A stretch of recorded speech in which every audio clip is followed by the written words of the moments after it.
राजस्थान में राज्यसभा की 4 सीटों के लिए हुए चुनाव में बीजेपी की धौलपुर विधायक शोभा रानी कुशवाहा ने क्रॉस वोटिंग की थी, जिसके बाद बीजेपी ने उन्हें बाहर का रास्ता दिखा दिया।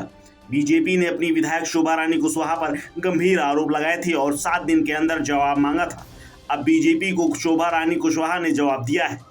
शोभा रानी ने अपने लेटर पैड पर 2 पेज का नोट जारी किया है, जिसमें उन्होंने अपनी पार्टी पर गंभीर आरोप लगाते हुए पॉइंट में अपने साथ हुई ज्यादती और अंदरूनी राजनीति का खुलासा किया है।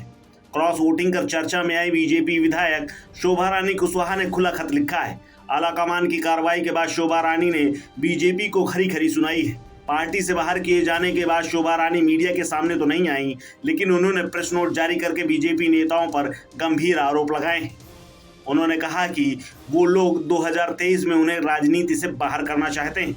पॉइंट नंबर 1, शोभा रानी के लेटर पैड की बात करें तो उन्होंने पॉइंट नंबर 1 में लिखा है, साल 2017 में धौलपुर उपचुनाव के लिए मैं और मेरा कुशवाहा समाज बीजेपी के पास नहीं गए थे, बल्कि वह लोग मेरे परिवार को तबाह करने के बाद जब उनको लगा कि धौलपुर जिले के साथ साथ पूरे राजस्थान का कुशवाहा समाज बीजेपी के हाथ से निकल सकता है, तो खुद चलकर आए थे और समाज के प्रदेश अध्यक्ष एवं जिम्मेदार 20 बुजुर्गों और युवाओं के सामने कुछ वादे किए थे। उनमें से एक भी वादा पूरा नहीं हुआ। तो बीजेपी हाईकमान उन महान बड़े लोगों से पूछे जो हमें बीजेपी में लेकर गए थे कि हमारे साथ ऐसा क्यों हुआ।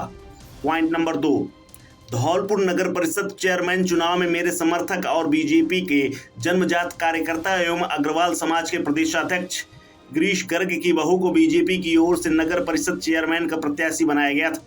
हमारे पास में जीतने के लिए संख्या भरपूर थी, लेकिन बीजेपी के राष्ट्रीय नेताओं ने हमारे जीते हुए बीजेपी पार्षदों को कांग्रेस में देकर कांग्रेस का चेयरमैन बनवा दिया और बीजेपी को हरा दिया, जिसकी जानकारी जयपुर से लेकर दिल्ली तक गई। लेकिन उन बड़े नेताओं को सस्पेंड करना तो दूर की बात, उनके सामने किसी की हिम्मत नहीं हुई कि उन्हें नोटिस दे सके।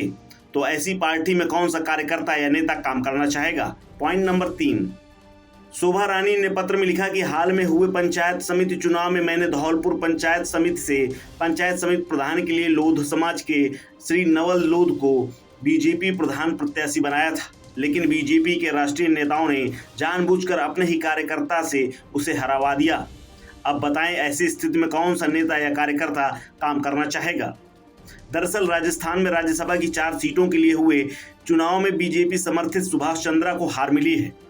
चुनाव में शोभा रानी कुशवाहा ने क्रॉस वोटिंग की थी, जिसके बाद पार्टी ने उन्हें सस्पेंड कर 7 दिनों में जवाब मांगा था। शोभा रानी के इस जवाबी पत्र के बाद माना जा रहा है कि बीजेपी के खिलाफ उन्होंने आखिरी मोर्चा खोल दिया है।